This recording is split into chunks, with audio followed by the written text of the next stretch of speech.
이 버섯이 능이버섯 아니었나? 책에서 본 거는 이게 맞는데.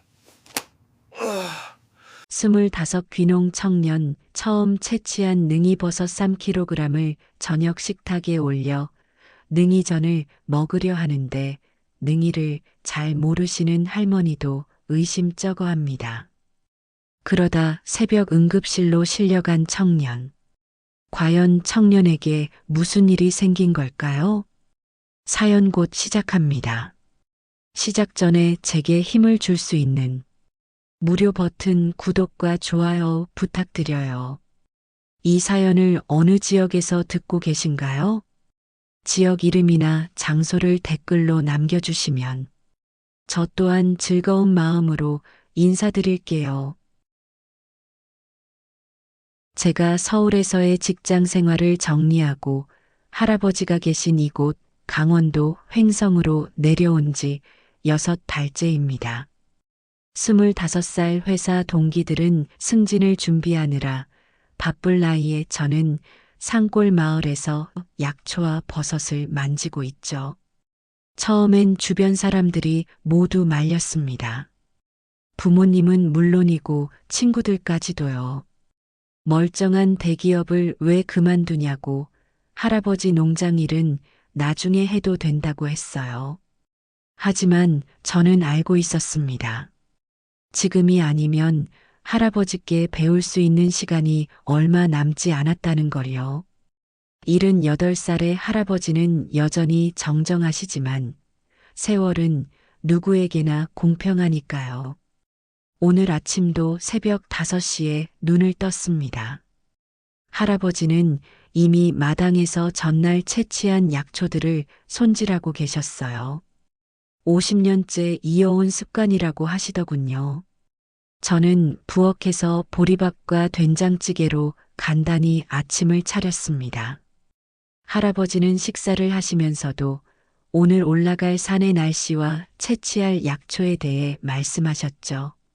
아침 7시 우리는 농장 뒤편 지리산 자락으로 향했습니다. 할아버지는 작은 지팡이 하나만 들고 산길을 성큼성큼 오르세요. 저는 등에 채취 바구니를 메고 따라가는데도 숨이 찰 지경인데 말입니다. 이 동네에서 할아버지를 모르는 사람이 없어요. 마을 사람들은 할아버지를 약초의 신이라고 부릅니다. 50년 동안 단 한 번도 약초나 버섯을 잘못 감별한 적이 없다고 하시니까요. 오늘은 더덕 채취가 목표였습니다. 할아버지는 더덕 뿌리가 있는 자리를 정확히 찾아내셨어요. 신기한 건 잎사귀 하나만 보고도 아시더라고요. 저는 삽으로 조심스럽게 흙을 파냈습니다. 30cm쯤 팠을까요?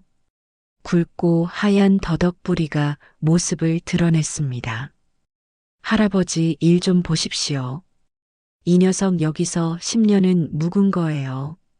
할아버지가 뿌리를 쓰다듬으며 흐뭇해 하셨습니다. 저는 조심스럽게 더덕을 캐냈어요. 뿌리가 부러지지 않게 하는 게 중요하거든요. 시장에서는 형태가 온전한 더덕이 킬로그램당 5만 원에 거래된다고 하셨습니다. 점심때쯤 우리는 작은 개울가에 앉아 쉬었습니다. 할아버지가 배낭에서 김밥과 보온병을 꺼내셨어요. 할머니께서 새벽에 싸주신 거였죠. 김밥을 먹으면서 할아버지는 또 이야기를 시작하셨습니다. 지훈아, 저기 보이는 참나무 밑을 봐라. 능이버섯이 나는 자리야. 할아버지가 개울 건너편을 가리키셨습니다. 저는 눈을 크게 뜨고 바라봤지만 아무것도 보이지 않았어요. 할아버지는 웃으시며 말씀하셨죠. 지금은 철이 아니야. 가을이 되면 저기서 능이가 올라온단다. 능이는 참나무 고사목에서만 자라거든. 그것도 900m 이상 높은 곳에서만. 저는 할아버지의 말씀을 수첩에 적었습니다. 6달 동안 이렇게 적은 내용이 벌써 2번째예요. 하지만 실전은 또 다른 문제였습니다. 글로 아는 것과 눈으로 직접 구별하는 건 천지 차이니까요. 오후 3시쯤 우리는 하산했습니다. 오늘 수확은 더덕 3kg, 두릅 1kg, 참나물 2kg 정도였어요. 농장에 도착하니 벌써 손님들이 기다리고 계셨습니다. 횡성에서 한정식집을 하시는 김 사장님이었죠. 박 선생님, 오늘도 다녀오셨습니까? 더덕 좀 주시오. 김 사장님은 할아버지를 선생님이라고 부르십니다.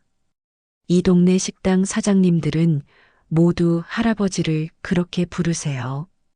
할아버지가 주시는 약초와 산나물이 최고 품질이라는 걸 알기 때문이죠. 한 번도 상한 것이나 잘못된 것을 준 적이 없으니까요. 할아버지는 오늘 캔 더덕 중에서 가장 좋은 것들을 골라 20만 원어치를 싸주셨습니다. 김 사장님은 현금으로 계산하고 가셨어요. 카드 수수료가 아깝다며 할아버지는 늘 현금 거래만 하십니다. 저녁을 먹고 나서 할아버지는 또 수첩을 꺼내셨습니다. 낡고 해진 수첩인데 50년 동안 기록한 내용들이 빼곡히 적혀 있어요. 그림도 많이 그려져 있었습니다. 버섯과 약초의 모양을 직접 그리신 거죠. 지훈아, 이걸 내가 이어받아야 한다. 할아버지가 죽으면 이 지식도 다 사라지는 거야. 할아버지의 목소리에 무게감이 실렸습니다. 저는 고개를 끄덕이며 대답했어요. 걱정 마세요, 할아버지. 제가 열심히 배울게요. 하지만 솔직히 말하면 아직 자신이 없었습니다. 6달을 배워도 버섯 하나 제대로 구별 못하는 제가 과연 할아버지 같은 전문가가 될 수 있을까요? 그래도 다행인 건 할아버지가 항상 옆에 계신다는 거였습니다. 할아버지만 계시면 아무 걱정이 없었죠. 그날 밤 저는 할아버지의 수첩을 한참 들여다봤습니다. 능이버섯 그림이 유독 눈에 들어왔어요. 킬로그램당 30만 원이라는 메모가 옆에 적혀 있었습니다. 언젠가 제가 직접 능이를 채취할 수 있을까? 그런 생각을 하며 잠이 들었습니다. 그때는 몰랐습니다. 머지않아 제가 그 능이버섯 때문에 돌이킬 수 없는 실수를 저지르게 될 거라는 거요. 그날은 일요일 아침이었습니다. 할아버지와 저는 평소처럼 새벽에 일어나 농장 일을 시작했어요. 주말이라 단골 식당에서 주문이 많이 들어오는 날이거든요. 할아버지는 전날 채취한 산나물들을 손질하고 계셨고, 저는 배송 준비를 돕고 있었습니다. 그런데 아침 8시쯤이었을까요? 할아버지가 갑자기 마당에 주저앉으셨어요. 손으로 머리를 감싸 주시더니 얼굴이 새하얗게 변하셨습니다. 할아버지, 어디 아프세요? 저는 황급히 달려가 할아버지를 부축했습니다. 할아버지는 식은땀을 흘리며 가쁜 숨을 몰아쉬고 계셨어요. 할머니를 급히 부르고 119에 전화를 걸었습니다. 구급차가 도착하기까지 10분이 걸렸는데 그 시간이 평생 가장 길게 느껴졌어요. 병원 응급실에서 진단 결과가 나왔습니다. 고혈압성 뇌졸중 초기 증상이라고 했어요. 다행히 빨리 발견해서 큰 문제는 없지만 최소 2주일은 입원 치료를 받아야 한다고 하셨습니다. 의사 선생님은 과로와 스트레스를 피하고 절대 안정이 필요하다고 강조하셨죠. 할머니는 병실 의자에 앉아 눈물을 훔치셨습니다. 50년을 함께 사신 할아버지가 쓰러지신 걸 처음 보셨다고 하더군요. 저도 가슴이 철렁 내려앉았습니다. 언제나 건강하실 거라고 생각했던 할아버지였는데 역시 나이를 속일 수는 없는 거였어요. 병실에서 할아버지가 제 손을 꼭 잡으셨습니다. 지훈아, 농장은 어쩌냐? 이 주일이면 주문들이 다 밀린다. 할아버지는 아파서 누워 계신데도 농장 걱정부터 하셨어요. 저는 할아버지 손을 꼭 잡으며 말했습니다. 걱정 마세요. 제가 지킬게요. 할아버지는 푹 쉬세요. 하지만 솔직히 자신이 없었습니다. 6달을 배웠다고는 해도 아직 혼자서는 제대로 할 수 있는 게 없었거든요. 항상 할아버지가 옆에서 지켜보고 가르쳐 주셨으니까요. 오후에 집으로 돌아오니 전화벨이 울렸습니다. 원주에서 일식당을 운영하시는 박 사장님이었어요. 할아버지와 10년째 거래하시는 단골 고객이셨죠. 박 선생님, 저 박진수입니다. 다음 주 토요일에 특별 코스 요리를 준비하는데 능이버섯이 꼭 필요합니다. 3kg만 구해주실 수 있을까요? 저는 난처했습니다. 할아버지는 입원 중이시고 능이버섯은 제가 한 번도 채취해 본 적이 없었어요. 사장님, 죄송합니다만 할아버지께서 지금 입원하셔서요. 능이는 제가 아직 자신이 없어서. 그러자 박 사장님의 목소리가 다급해졌습니다. 아이고, 박 선생님 편찮으시다니 큰일이네요. 그런데 지훈 씨, 정말 곤란합니다. 예약이 벌써 차서요. 킬로그램당 50만 원 드릴게요. 제발 좀 부탁합니다. 50만 원이라니. 평소 시세보다 20만 원이나 높은 가격이었어요. 박 사장님이 얼마나 절박한지 느껴졌습니다. 저는 고민 끝에 대답했습니다. 알겠습니다. 제가 한번 해보겠습니다. 전화를 끊고 나서 가슴이 두근거렸습니다. 과연 제가 할 수 있을까? 하지만 할아버지께서 쓰러지셨는데 농장을 그냥 놔둘 수는 없었어요. 이제 제가 책임을 져야 했습니다. 저는 할아버지 방으로 들어가 그 낡은 수첩을 찾았습니다. 책상 서랍 맨 아래 소중하게 보관되어 있더군요. 수첩을 펼치자 능이버섯 페이지가 나왔습니다. 할아버지가 직접 그리신 그림이 선명했어요. 각 부분이 암갈색이고 주름이 있으며 줄기는 굵고 짧다고 적혀 있었습니다. 채취 장소도 표시되어 있었습니다. 농장 뒤편 지리산 950m 지점, 참나무 고사목 군락지라고 적혀 있더군요. 저는 그 페이지를 사진으로 찍어 두었습니다. 그날 저녁 저는 수첩을 들여다보며 능이버섯 그림을 머릿속에 새겼습니다. 갓의 색깔, 주름의 형태, 줄기의 두께까지 할아버지의 메모를 수십 번 읽고 또 읽었어요. 능이는 향이 강하고 참나무 고사목에서만 자란다. 900m 이상 고지대에서만 발견된다. 비슷한 버섯으로는 송이와 쌀이버섯이 있으니 주의해야 한다. 할머니께서 방문을 여시더니 말씀하셨습니다. 지훈아, 무리하지 마라. 할아버지께서 깨어나실 때까지 기다려도 된다. 저는 고개를 저었습니다. 할머니, 저 할 수 있어요. 할아버지께서 6개월 동안 가르쳐 주신 게 있잖아요. 이제 제가 할아버지 대신 농장을 지켜야 해요. 다음 날 새벽 저는 채취 바구니를 메고 혼자 산으로 향했습니다. 할아버지 없이 오르는 산길은 유독 가파르게 느껴졌어요. 950m 지점까지 오르는데 2시간이 걸렸습니다. 숨이 차서 여러 번 쉬어야 했죠. 참나무 고사목 군락지가 눈앞에 펼쳐졌습니다. 할아버지 말씀대로 죽은 참나무들이 여기저기 쓰러져 있었어요. 저는 조심스럽게 주변을 살폈습니다. 그리고 드디어 발견했습니다. 고사목 밑둥에 자라고 있는 버섯들이요.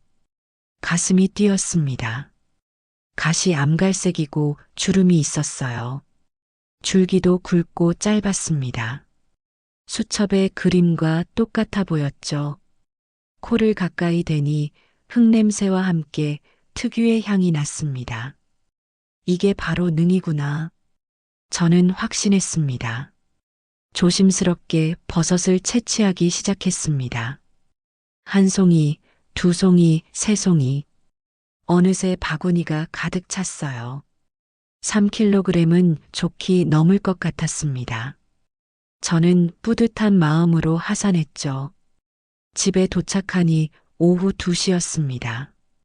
저는 박 사장님께 전화를 걸었어요. 사장님, 능이 구했습니다. 3kg 넘게 채취했어요. 박 사장님은 크게 기뻐하시며 내일 당장 가져다 달라고 하셨습니다. 저는 뿌듯했습니다. 할아버지 없이도 해냈다는 자부심이 생겼어요. 저녁에 병원에 들러 할아버지께 영상통화로 보여드렸습니다. 바구니에 가득 담긴 버섯들을요. 화면이 조금 흐릿했지만 할아버지는 흐뭇하게 웃으셨습니다. 우리 지훈이 이제 다 컸구나. 할아버지의 칭찬에 저는 더욱 자신감이 생겼습니다. 오늘 저녁은 능이 몇 송이를 남겨서 할머니와 함께 능이전을 해먹기로 했어요. 평생 처음 제 손으로 채취한 능이버섯으로 만드는 요리였습니다. 기대가 되었죠. 그때만 해도 이것이 제 인생을 바꿀 끔찍한 실수의 시작인 줄은 전혀 몰랐습니다. 저녁 6시, 저는 할머니와 함께 부엌에 섰습니다. 오늘 채취한 능이버섯 중에서 가장 크고 예쁜 것들을 골라냈어요.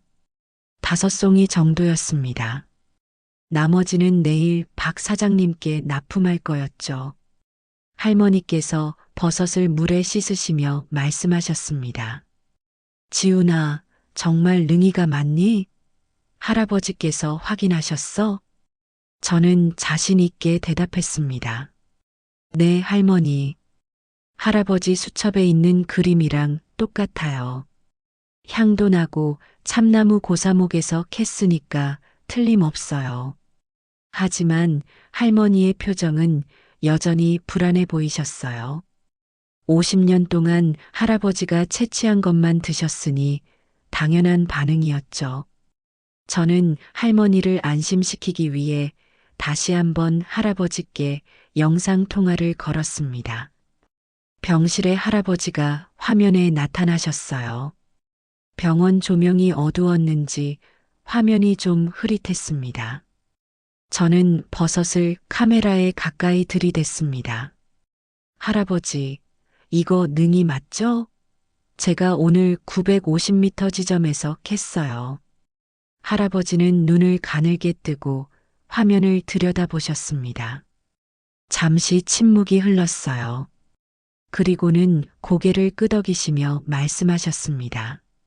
그래, 그런 것 같구나. 화면이 흐려서 잘 안 보이는데 색깔이나 모양은 비슷해 보이네. 저는 안도했습니다. 할아버지께서 괜찮다고 하시니 이제 확실했어요. 할머니, 보셨죠? 할아버지도 괜찮다고 하세요. 할머니는 그제야 안심하신 듯 버섯을 손질하기 시작하셨습니다.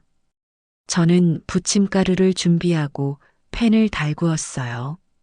할머니께서 버섯을 얇게 저며서 밀가루를 묻히셨습니다. 계란물을 입힌 버섯이 지글지글 소리를 내며 노릇하게 익어갔죠. 부엌에 고소한 냄새가 퍼졌습니다. 버섯 특유의 향과 계란 냄새가 섞여 침샘을 자극했어요. 저는 막걸리를 한 병 꺼내 식탁에 올렸습니다. 오늘만큼은 제 수고를 축하해도 될 것 같았거든요. 식탁에 능이전이 수북이 쌓였습니다. 황금빛으로 익은 전이 정말 맛있어 보였어요. 할머니께서 간장에 초고추장을 섞어 양념장도 만들어 주셨습니다. 자, 우리 지훈이가 처음으로 혼자 캔 능이버섯이다.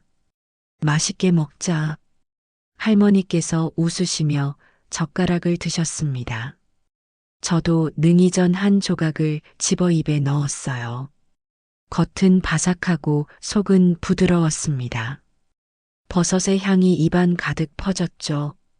할머니, 맛있죠? 제가 캔 거예요. 저는 뿌듯한 마음으로 말했습니다. 할머니도 고개를 끄덕이시며 드셨어요. 하지만 뭔가 이상했습니다. 할머니의 표정이 조금 굳어 보였거든요. 지훈아, 향이 좀 이상하지 않니? 능이 특유의 그 진한 향이 약한 것 같은데. 저는 다시 한 입 먹어봤습니다. 확실히 제가 전에 할아버지가 캐온 능이로 만든 전을 먹었을 때와는 조금 달랐어요. 하지만 저는 그냥 산지나 시기의 차이라고 생각했습니다. 할머니, 능이도 자라는 곳에 따라 향이 다를 수 있대요. 할아버지가 그러셨어요. 저는 자신 있게 대답했습니다. 할머니는 더 이상 아무 말씀도 안 하시고 조용히 드셨어요. 저는 막걸리 한 잔을 따라 마셨습니다. 오늘 하루가 정말 뿌듯했거든요. 2조각, 3조각. 저는 맛있게 능이전을 먹어치웠습니다. 할머니도 2조각 정도 드셨어요. 그리고 나머지는 내일 아침에 먹자며 냉장고에 넣으셨습니다. 식사를 마치고 설거지를 하는데 핸드폰이 울렸습니다. 박 사장님이었어요. 지훈 씨, 내일 몇 시쯤 가져다 주실 수 있어요? 오전 중에 받아야 손질할 시간이 생기거든요. 저는 대답했습니다. 알겠습니다, 사장님. 내일 아침 9시까지 가져다 드릴게요. 네, 고맙습니다. 정말 큰 도움이 됩니다. 전화를 끊고 저는 흐뭇한 미소를 지었습니다. 3kg에 150만 원이에요.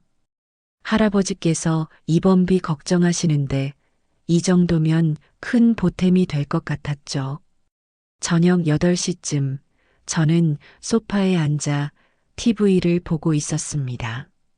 할머니는 할아버지 병문안을 다녀오시겠다며 외출하셨어요. 혼자 남은 집은 고요했습니다. 그런데 이상했습니다. 배가 조금 더부룩한 느낌이 들었어요. 능이전을 너무 많이 먹어서 그런가 싶었습니다. 저는 소화제를 찾아 먹고 다시 소파에 누웠죠. 시간이 지날수록 속이 좀 불편해졌습니다. 가스가 차는 느낌이랄까요? 저는 배를 문지르며 트림을 했어요. 그냥 체한 거겠지. 별일 아닐 거라고 생각했습니다. 하지만 뭔가 불안한 느낌이 스멀스멀 올라왔어요. 혹시, 정말 혹시라도 제가 잘못 캔 건 아닐까? 아니야, 그럴 리 없어. 할아버지도 확인하셨잖아. 저는 불안한 마음을 애써 떨쳐냈습니다. 핸드폰으로 능이버섯을 검색했습니다. 사진들이 쭉 나왔어요. 비슷하긴 한데 뭔가 조금씩 달라 보였습니다. 색깔이 좀 더 진한 것도 있고 연한 것도 있더군요. 역시 버섯은 개체마다 차이가 있나 봐. 저는 그렇게 결론 지었습니다. 밤 9시가 넘어 할머니께서 돌아오셨습니다. 할아버지는 잘 주무시고 계신다고 하셨어요. 저는 할머니께 굿나잇 인사를 드리고 제 방으로 들어갔습니다.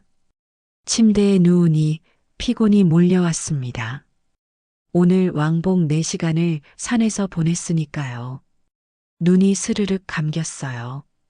내일 아침 일찍 일어나 버섯을 포장해서 원주로 가야 했습니다. 150만 원이라는 큰 돈을 받는 첫 거래였죠. 잠이 들기 직전 문득 할머니가 하신 말씀이 떠올랐습니다. 향이 좀 이상하지 않니? 하지만 저는 그 생각을 떨쳐내고 잠에 빠져들었어요. 그때까지만 해도 몇 시간 후에 제 인생에서 가장 끔찍한 순간이 찾아올 거라는 걸 전혀 몰랐습니다. 새벽 3시, 저는 극심한 복통에 잠에서 깼습니다. 배가 뒤틀리는 것 같았어요. 처음엔 체한 거라고 생각했습니다. 화장실로 달려갔지만 토하지도 못하고 설사도 나오지 않았죠. 그냥 배만 아팠습니다. 식은땀이 등줄기를 타고 흘러내렸어요. 온몸이 오한으로 덜덜 떨렸습니다. 이건 단순히 체한 게 아니었어요. 뭔가 심각하게 잘못된 거였습니다. 할머니, 저는 할머니 방문을 두드렸습니다. 할머니께서 화들짝 놀라 일어나셨어요. 제 얼굴을 보시더니 깜짝 놀라셨습니다. 지훈아, 얼굴이 왜 그래? 새하얗게 질렸잖아. 저는 배를 움켜쥐고 신음했습니다. 할머니는 급히 물을 떠다 주셨어요. 하지만 물을 마시자마자 토할 것 같았습니다. 위장이 뒤집어지는 느낌이었죠. 할머니, 배가 너무 아파요. 할머니의 얼굴이 창백해지셨습니다. 그리고 뭔가 떠오르신 듯 제 손을 꽉 잡으셨어요. 지훈아, 혹시 그 버섯이? 그 순간 저도 깨달았습니다. 능이 전, 저녁에 먹은 그 버섯이 문제였던 거예요. 온몸에 소름이 돋았습니다. 할머니도 드셨잖아요. 할머니는 괜찮으세요? 할머니는 2조각밖에 안 드셨대요. 저는 5조각이나 먹었죠. 할머니는 떨리는 손으로 핸드폰을 집으셨습니다. 할아버지께 전화를 거신 거였어요. 밤이 늦었지만 할아버지는 바로 받으셨습니다. 할머니가 다급하게 상황을 설명하셨어요. 저는 옆에서 배를 움켜쥔 채 신음하고 있었습니다. 여보, 지훈이가 오늘 저녁에 그 버섯으로 전을 해 먹었는데 지금 배가 너무 아프대요. 토하지도 못하고 얼굴이 새하얗게 질렸어요. 할아버지의 목소리가 크게 들렸습니다. 뭐, 그 버섯을 먹었다고? 당장 영상통화로 돌려. 할머니께서 영상통화로 전환하셨어요. 화면에 할아버지의 급박한 얼굴이 나타났습니다. 할아버지는 침대에서 벌떡 일어나 앉으셨어요. 지훈아, 정신 차려라. 그 버섯 남은 거 당장 가져와 봐. 저는 비틀거리며 부엌으로 갔습니다. 냉장고에서 남은 능이전을 꺼냈어요. 그리고 채취 바구니에 남아있던 버섯들도 함께 가져왔습니다. 손이 떨려서 바구니를 제대로 잡기도 힘들었죠. 할아버지, 이거요. 저는 핸드폰 카메라에 버섯을 바짝 들이댔습니다. 할아버지는 눈을 크게 뜨시더니 얼굴이 새하얗게 변하셨어요. 그리고 다급하게 소리치셨습니다. 당장 손 떼거라. 지훈아, 그거 능이 아니야. 뱉어내. 당장 뱉어내란 말이야. 저는 온몸이 얼어붙는 것 같았습니다. 능이가 아니라니요. 할아버지, 그럼 이게 뭔데요? 할아버지의 목소리가 떨렸습니다. 흰갑버섯이야. 맹독성이다. 당장 우유 마시고 토해내. 그리고 119 불러. 맹독성. 그 단어가 머릿속에서 울려 퍼졌어요. 저는 패닉 상태였습니다. 할머니께서 냉장고에서 우유를 꺼내 제게 들이키게 하셨어요. 그리고 목구멍에 손가락을 넣으라고 하셨죠. 토하기 시작했습니다. 윗속에 내용물이 쏟아져 나왔어요. 능이전 조각들이 섞여 나왔습니다. 계속 토했습니다. 할머니는 제 등을 두드리시며 계속 토하라고 하셨어요. 할아버지는 화면 너머에서 다급하게 지시하셨습니다. 더 토해내. 최대한 많이 토해내야 한다. 그리고 당장 응급실로 가. 내가 병원에 연락할게. 할머니께서 119에 전화하셨어요. 우리 마을은 산골이라 구급차가 오는데 시간이 걸립니다. 이웃집 김아저씨께 전화해서 급히 차를 부탁드렸어요. 10분 후 김아저씨가 달려오셨습니다. 저는 비틀거리며 차에 올라탔어요. 배는 여전히 뒤틀리듯 아팠고 온몸에서 식은땀이 흘러내렸습니다. 어지러워서 정신을 차리기 힘들었죠. 차 안에서도 계속 토했습니다. 김 아저씨께서 준비해 오신 비닐봉지예요. 할머니는 제 손을 꽉 잡으시며 계속 괜찮을 거라고 말씀하셨지만 목소리가 떨리고 계셨어요. 30분을 달려 횡성병원 응급실에 도착했습니다. 할아버지께서 미리 연락하셔서 의료진이 대기하고 계셨어요. 저는 곧바로 응급처치실로 옮겨졌습니다. 의사 선생님이 제 상태를 확인하셨어요. 무슨 버섯을 먹었죠? 흰갑버섯이요. 능이버섯인 줄 알고. 의사 선생님의 얼굴이 굳어졌습니다. 얼마나 먹었습니까? 다. 5조각이요. 의사 선생님은 간호사에게 뭔가 지시하셨어요. 그리고 제게 말씀하셨습니다. 지금부터 위 세척을 할 겁니다. 많이 불편하겠지만 참아야 합니다. 코를 통해 가는 관이 들어왔습니다. 목구멍을 타고 내려가는 느낌이 끔찍했어요. 눈물이 절로 났습니다. 위 세척이 시작되었죠. 물이 들어갔다 나왔다를 반복했습니다. 처치가 끝난 후 의사 선생님이 말씀하셨습니다. 조금만 먹어서 다행입니다. 흰갑버섯은 맹독성 버섯이거든요. 늦었으면 간 손상이 올 수도 있었어요. 이틀 정도 입원하면서 경과를 봐야겠습니다. 저는 병실 침대에 누워 천장을 바라봤습니다. 온몸에 힘이 하나도 없었어요. 맹독성 버섯을 먹었다니, 죽을 수도 있었다니, 믿기지 않았습니다. 할머니께서 제 손을 잡으셨어요. 눈가가 붉으셨습니다. 다행이다. 정말 다행이야. 하지만 저는 다행이라는 생각이 들지 않았습니다. 제가 저지른 실수가 너무 컸으니까요. 만약 박 사장님께 그 버섯을 납품했다면 어떻게 됐을까요? 식당 손님들이 그걸 먹었다면 생각만 해도 등골이 오싹했습니다. 새벽 5시쯤 할아버지께서 휠체어를 타고 제 병실로 오셨습니다. 의사 선생님이 잠깐 나가도 좋다고 허락하셨대요. 할아버지는 제 침대 옆에 오시더니 제 손을 꼭 잡으셨어요. 할아버지의 손이 떨리고 계셨습니다. 미안하다, 지훈아. 할아버지가 제대로 확인 못해서 저는 고개를 저었습니다. 목소리가 나오지 않았어요. 눈물만 주르륵 흘러내렸습니다. 제 무지와 자만심이 이런 끔찍한 결과를 낳은 거였습니다. 이제 저는 어떻게 해야 할까요? 병실 창문으로 새벽빛이 들어왔습니다. 저는 링거를 맞으며 천장만 바라보고 있었어요. 옆 침대에는 할아버지께서 누워 계셨습니다. 의사 선생님께서 할아버지도 안정을 취하셔야 한다며 같은 병실에 배정해 주셨거든요. 할아버지는 잠을 못 주무신 것 같았습니다. 계속 저를 걱정스럽게 바라보고 계셨어요.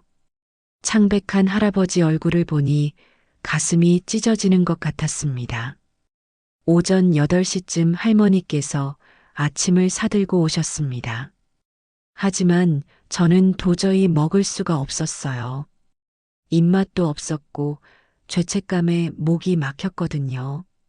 할머니께서 미음이라도 먹으라고 하셨지만 고개를 저었습니다. 그때 병실 문이 열렸습니다. 박진수 사장님이셨어요. 소식을 들으시고 급히 달려오신 거였습니다. 사장님은 제 침대 앞에 서시더니 안타까운 표정으로 물으셨습니다. 지훈 씨, 괜찮아요? 많이 놀랐죠. 저는 고개를 돌렸습니다.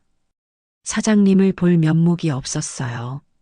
만약 어제 제가 그 버섯을 납품했다면, 사장님 식당 손님들이 그걸 먹었다면, 상상만 해도 끔찍했습니다. 사장님, 죄송합니다. 제가 착각을 해서 만약 그 버섯을 드렸다면 목이 메어 말을 잇지 못했습니다. 사장님은 제 어깨를 가볍게 두드리셨어요. 다행히 아직 안 받았잖아요. 지훈 씨가 다치지 않은 게 천만다행이에요. 버섯은 다음에 구하면 되죠, 뭐.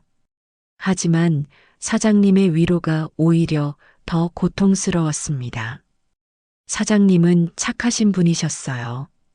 화를 내실 만도 한데 오히려 저를 걱정해 주시다니. 저는 그런 사장님께 맹독성 버섯을 팔 뻔했던 겁니다. 사장님이 돌아가신 후 할아버지께서 작은 신음을 내셨습니다. 저는 할아버지 침대로 다가갔어요. 할아버지의 눈가가 붉어져 있었습니다. 지훈아. 할아버지의 목소리가 떨렸습니다. 그리고 눈물이 주르륵 흘러내렸어요.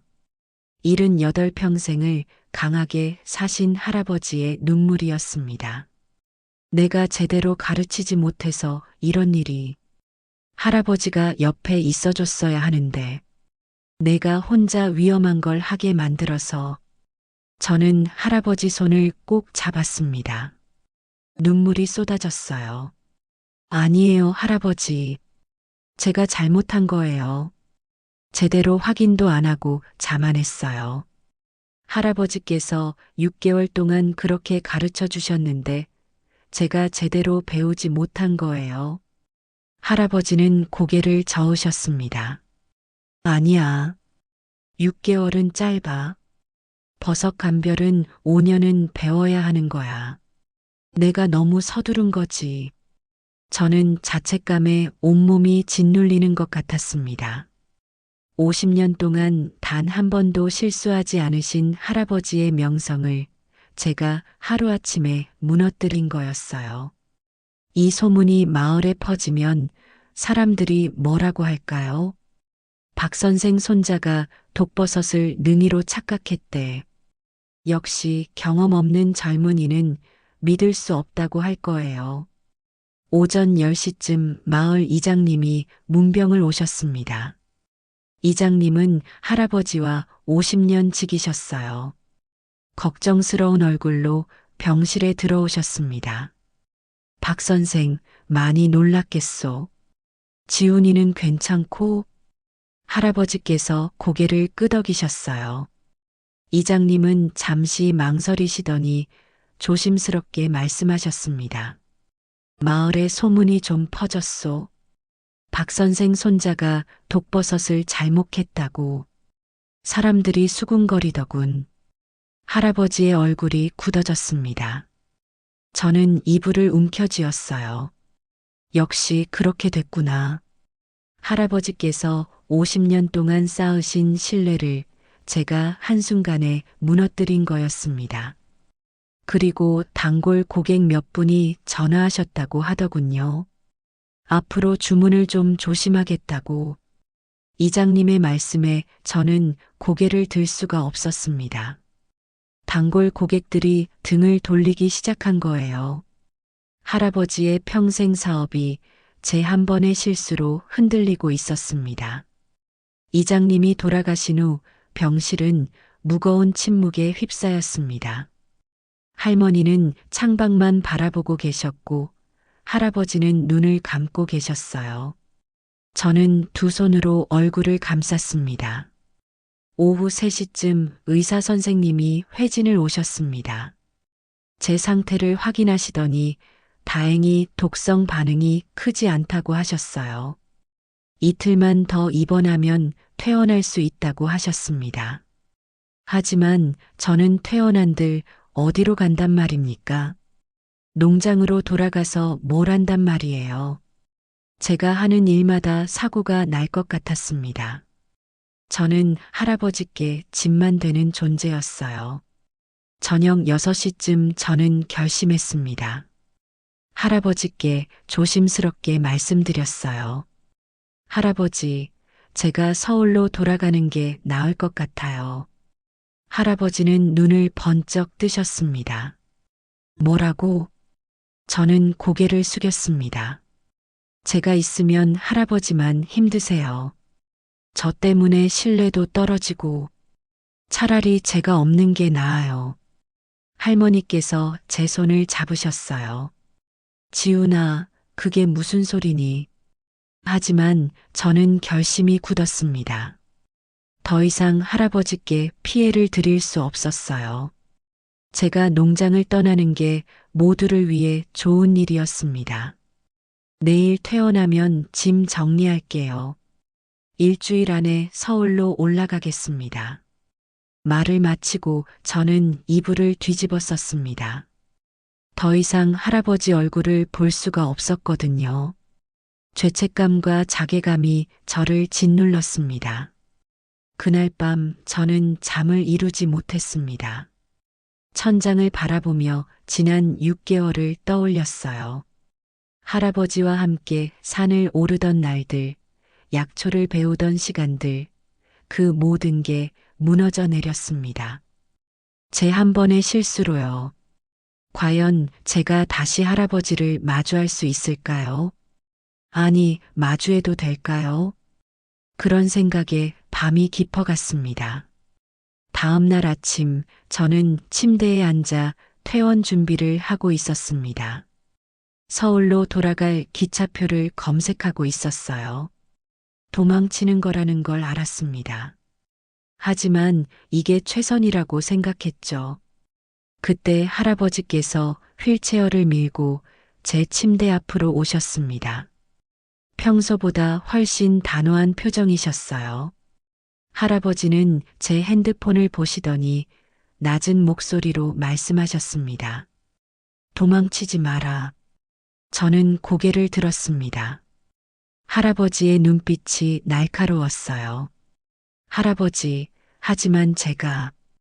할아버지는 제 말을 막으셨습니다. 실수했으면 거기서 배우는 거야. 도망치면 평생 후회한다. 내가 지금 농장을 떠나면 이 실수는 영원히 내 트라우마로 남을 거다. 저는 입술을 깨물었습니다. 할아버지 말씀이 맞았어요. 하지만 다시 시작할 용기가 나지 않았습니다. 할아버지, 저 때문에 단골들이 떠나고 있어요. 마을 사람들도 수군거리고요. 제가 있으면 할아버지만 힘드세요. 할아버지는 한숨을 쉬셨습니다. 그리고 오랜 침묵 끝에 입을 여셨어요. 지훈아, 할아버지도 너처럼 큰 실수를 한 적이 있다. 저는 깜짝 놀라 할아버지를 바라봤습니다. 할아버지가 실수를요? 50년 동안 단 한 번도 틀린 적이 없다던 할아버지께서요? 할아버지는 창밖을 바라보시며 천천히 말씀하셨습니다. 50년 전이야. 내가 28살 때였지. 그때 나도 산에서 약초를 배우고 있었어. 내 스승님 밑에서 2년째 배우던 때였는데 어느 날 스승님이 편찮으셔서 내가 혼자 채취를 나갔단다. 할아버지의 목소리에 회한이 묻어났습니다. 그날 나는 천마를 채취했어. 자신만만했지. 스승님께 자랑하고 싶었거든. 그런데 알고 보니 그게 천마가 아니라 여로라는 독초였어. 천마랑 생김새가 비슷한데 독성이 있는 풀이지. 저는 숨을 죽이고 들었습니다. 다행히 시장에 내기 전에 스승님이 발견하셨어. 스승님은 크게 화를 내셨지. 내가 그걸 팔았으면 사람이 죽을 수도 있었다고. 나는 그때 너처럼 포기하고 싶었어. 고향을 떠나 서울로 가려고 했지. 할아버지는 저를 바라보셨습니다. 그런데 스승님이 붙잡으셨어. 도망치지 말라고. 실수는 누구나 하지만 그 실수에서 배우지 못하면 평생 삼류로 산다고 하셨지. 그날부터 스승님은 나를 2년 동안 다시 가르치셨어. 처음부터 끝까지 다시요. 저는 가슴이 뭉클했습니다. 할아버지도 그런 시절이 있으셨구나. 그 2년이 나를 진짜 전문가로 만들었단다. 자만심을 버리고 하나하나 제대로 배웠지. 그래서 50년 동안 한 번도 실수하지 않을 수 있었어. 그 2년이 없었으면 나는 지금 이 자리에 없었을 거야. 할아버지는 제 손을 꼭 잡으셨어요. 지훈아, 너도 지금 그 기회를 잡아야 한다. 이 실수를 발판 삼아 진짜 전문가가 되는 거야. 도망치지 마라. 할아버지가 다시 가르쳐 줄게. 그때 병실 문이 열렸습니다. 마을 이장님이 다시 오셨어요. 손에는 과일 바구니를 들고 계셨습니다. 박 선생, 지훈이. 어제는 걱정스러운 소식만 전했는데 오늘은 좋은 얘기하러 왔소. 이장님은 의자에 앉으시며 말씀하셨습니다. 마을 청년회에서 얘기가 나왔소. 요즘 귀농하는 젊은이들이 많은데 제대로 배우지 못해서 사고가 자주 난다고요. 지훈이 사건을 계기로 우리 마을에서 제대로 된 교육 프로그램을 만들자는 의견이 나왔소. 저는 고개를 들었습니다. 이장님은 계속 말씀하셨어요. 지훈이, 자네가 용기 있게 시작한 거 자체가 대단한 거야. 요즘 젊은이들 중에 농사 짓겠다고 서울 생활 접는 사람이 몇이나 되겠나? 실수는 누구나 해. 중요한 건 거기서 배우는 거지. 이장님의 말씀에 가슴이 뜨거워졌습니다. 마을 사람들도 다들 응원하고 있어. 젊은이가 제대로 배워서 박 선생 뒤를 이어주길 바라지. 그러니 포기하지 말게. 이장님이 돌아가신 후 병실은 따뜻한 침묵에 휩싸였습니다. 할머니께서 제 머리를 쓰다듬으셨어요. 할아버지는 여전히 제 손을 잡고 계셨습니다. 저는 천천히 고개를 들었습니다. 창밖으로 가을 햇살이 쏟아지고 있었어요. 산이 보였습니다. 제가 실수했던 그 산이요. 하지만 이제는 두렵지 않았습니다. 다시 배우면 되니까요. 할아버지, 제가 다시 배우겠습니다. 처음부터 끝까지 제대로요. 할아버지는 활짝 웃으셨습니다. 이틀 동안 처음 보는 미소였어요. 그래, 그래야지. 우리 2년 계획을 세워보자. 산림자원학도 공부하고 전문가 자격증도 따고 할아버지가 아는 모든 걸 내게 물려줄게. 저는 핸드폰을 꺼냈습니다. 기차표 예약 화면을 닫고 대신 산림자원학 온라인 강의를 검색했어요. 농림축산식품부에서 운영하는 전문가 과정이 있더군요. 2년 코스였습니다. 바로 신청했습니다. 그리고 할아버지께 화면을 보여드렸죠. 할아버지는 만족스러운 표정으로 고개를 끄덕이셨어요. 좋아.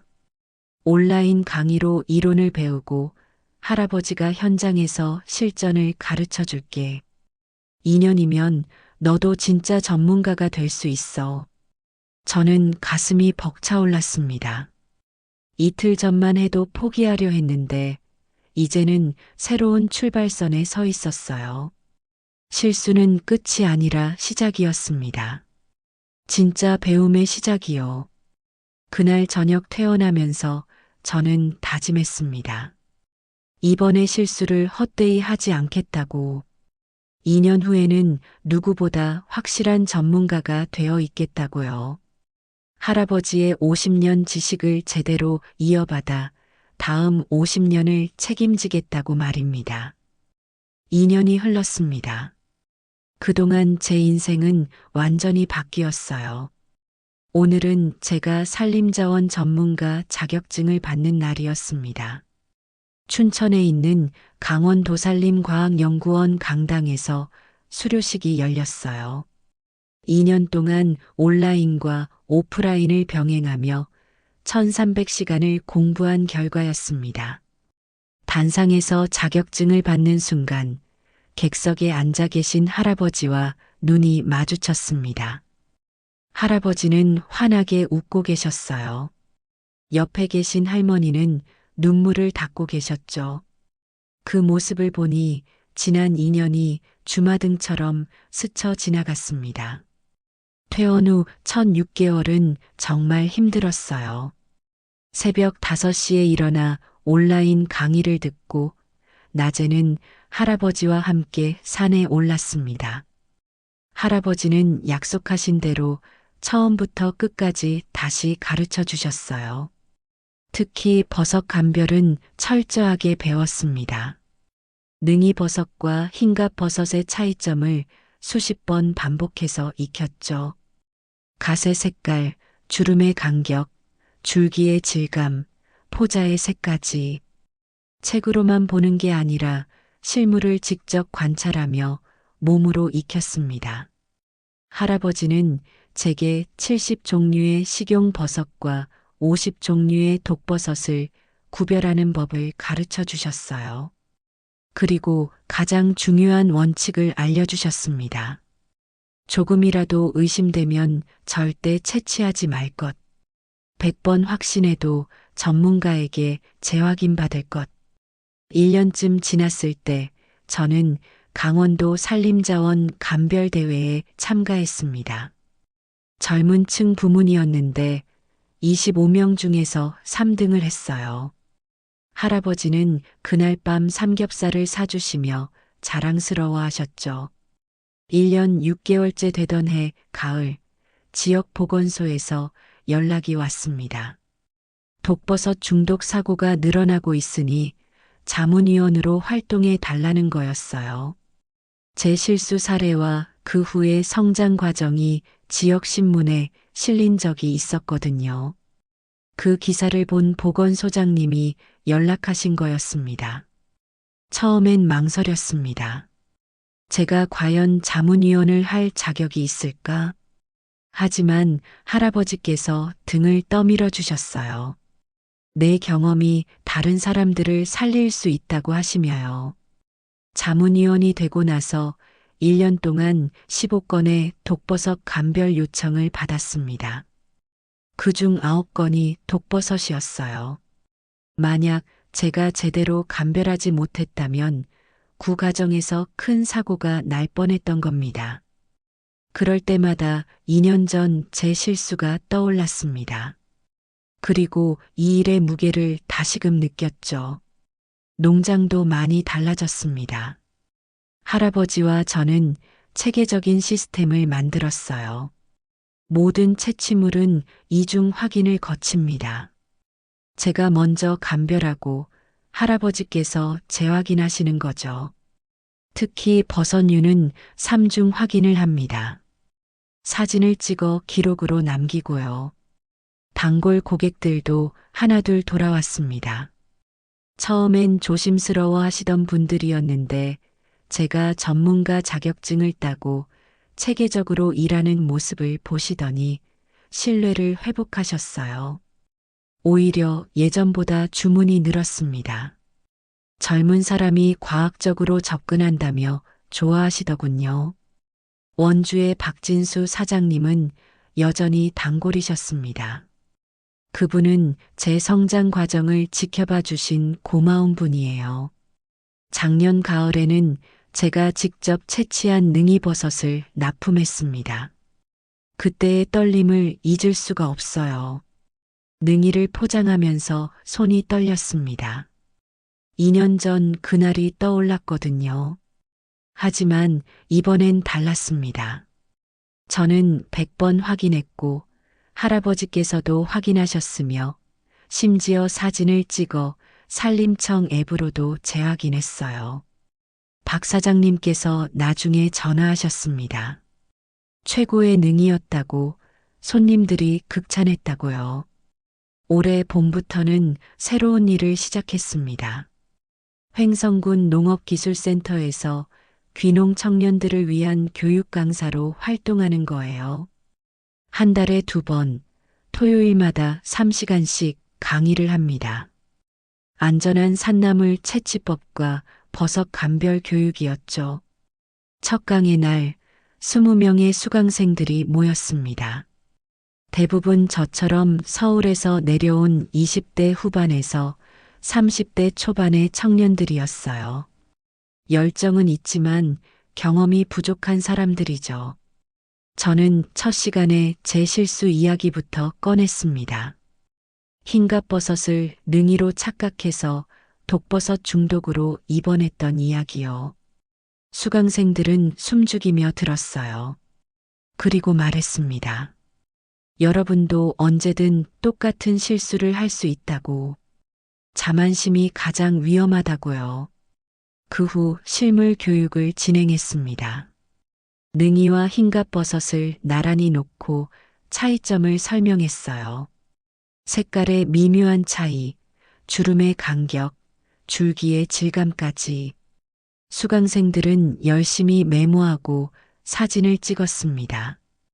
강의가 끝난 후 한 수강생이 다가왔습니다. 32살의 김민지 씨였어요. 작년에 귀농했다는 분이었죠. 강사님, 솔직한 이야기 들려주셔서 감사합니다. 사실 저도 버섯을 함부로 캤었거든요. 오늘 강의 듣고 소름 돋았어요. 그분의 말에 가슴이 뭉클했습니다. 제 실수가 다른 사람의 안전을 지키는 교육이 되고 있었어요. 2년 전의 고통이 헛되지 않았구나 싶었습니다. 오늘 자격증을 받고 집으로 돌아오는 길, 할아버지께서 차 안에서 말씀하셨습니다. 지훈아, 이제 내가 진짜 후계자구나. 저는 핸들을 잡은 손에 힘을 주었습니다. 2년 전만 해도 포기하려 했던 제가 이제는 할아버지의 인정을 받는 후계자가 되어 있었어요. 내일은 마을회관에서 특별 강의가 있습니다. 마을 주민들과 귀농 청년들을 대상으로 하는 대규모 교육이에요. 제 2년의 배움을 나누는 자리죠. 설레면서도 떨립니다. 하지만 이제는 자신이 있어요. 저는 준비되었으니까요. 토요일 오전 9시 횡성 마을회관 대강당은 사람들로 가득 찼습니다. 50여 명이 넘는 인원이었어요. 귀농 청년들, 마을 주민들, 그리고 인근 지역에서 온 산나물 채취인들까지 제 강의를 듣기 위해 모인 분들이었죠. 무대 옆 준비실에서 저는 깊게 숨을 들이쉬었습니다. 긴장되었어요. 이렇게 많은 사람 앞에서 강의하는 건 처음이었거든요. 하지만 제 옆에 할아버지께서 서 계셨습니다. 떨지 마라. 내가 배운 걸 솔직하게 이야기하면 돼. 할아버지는 제 어깨를 토닥이셨어요. 저는 고개를 끄덕이고 강단으로 올라갔습니다. 강당 맨 앞줄에는 할머니와 이장님이 앉아 계셨어요. 박진수 사장님도 보이셨고 그동안 제가 가르쳤던 수강생들도 여기저기 눈에 띄었습니다. 모두 응원하는 눈빛으로 저를 바라보고 계셨죠. 저는 마이크를 잡았습니다. 떨리는 목소리를 가다듬고 천천히 말을 시작했어요. 안녕하십니까? 저는 박지훈입니다. 오늘 이 자리에서 안전한 산나물과 버섯 채취에 대해 말씀드리려고 합니다. 그런데 강의를 시작하기 전에 먼저 제 이야기부터 들려드리고 싶습니다. 저는 심호흡을 했습니다. 그리고 2년 전 그날의 이야기를 꺼냈어요.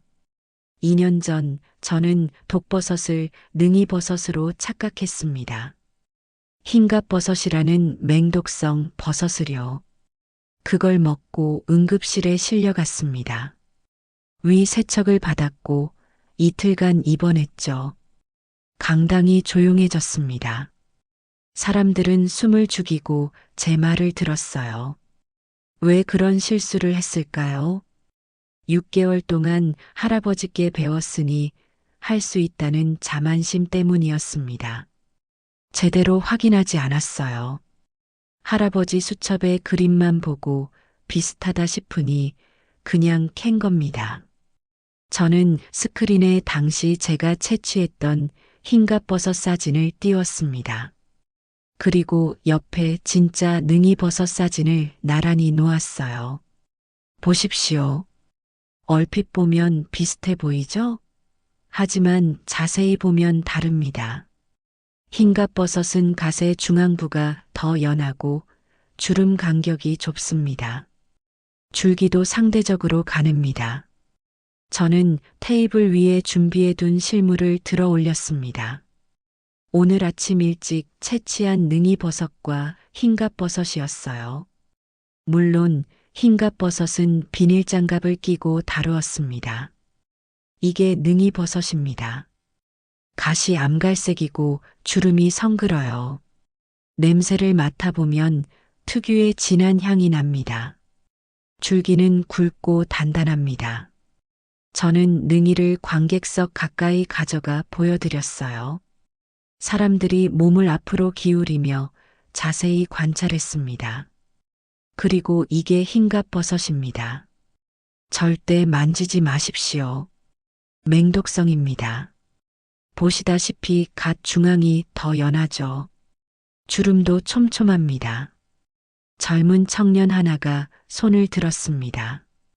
강사님, 그럼 어떻게 확실하게 구별할 수 있나요? 저는 고개를 끄덕였습니다. 좋은 질문입니다. 첫째, 100번 확신해도 전문가에게 재확인 받으십시오. 둘째, 조금이라도 의심되면 절대 채취하지 마십시오. 셋째, 사진을 찍어 기록으로 남기고 산림청 앱으로도 확인하십시오. 저는 핸드폰을 들어 산림청 산림버섯 앱을 보여드렸습니다. 이 앱은 무료입니다. 사진을 찍으면 인공지능이 버섯 종류를 분석해 줍니다.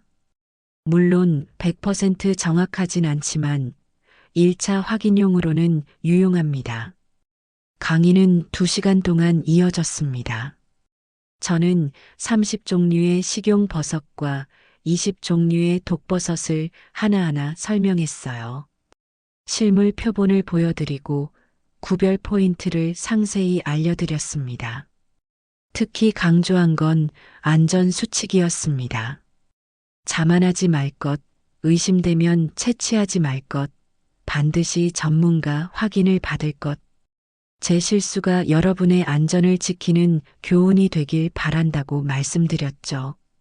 강의가 끝난 후 질의응답 시간이었습니다. 손이 여러 개 올라왔어요. 사람들은 정말 진지하게 질문했습니다. 어떤 분은 자신이 채취한 버섯 사진을 보여주며 확인을 요청하기도 했죠. 1시간 넘게 질문에 답하고 나니 정오가 넘었습니다. 사람들이 하나둘 자리를 뜨면서 저에게 인사를 건넸어요. 강사님, 정말 유익했습니다. 특히 솔직한 경험담이 도움됐어요. 덕분에 정신 바짝 차렸습니다. 저도 함부로 채취할 뻔했거든요. 다음 강의 언제예요? 꼭 또 올게요. 사람들의 반응에 가슴이 벅차올랐습니다. 제 실수가, 제 고통이 누군가에게 도움이 되고 있었어요. 2년 전에 그날이 헛되지 않았구나 싶었습니다. 모든 사람들이 떠나고 강당에는 할아버지와 할머니, 그리고 저만 남았습니다. 할아버지는 무대로 올라오셨어요. 그리고 제 손을 꼭 잡으셨습니다. 지훈아, 정말 자랑스럽다. 내가 이렇게 멋진 강사가 될 줄은 몰랐어. 할아버지의 눈가가 촉촉해지셨어요. 저도 눈시울이 뜨거워졌습니다. 할아버지 덕분이에요. 할아버지께서 포기하지 않고 다시 가르쳐 주셨으니까요. 할머니께서 다가오시며 우리 두 사람을 껴안으셨습니다. 3대가 함께 농장을 일구고 지식을 전수하고 이제는 지역사회에 기여하고 있었어요. 이보다 더 큰 보람이 어디 있을까요? 오후 2시 우리는 농장으로 돌아가는 길이었습니다. 차 창밖으로 가을 산이 펼쳐졌어요. 단풍이 물들기 시작한 산이었습니다. 2년 전 제가 실수했던 바로 그 산이요.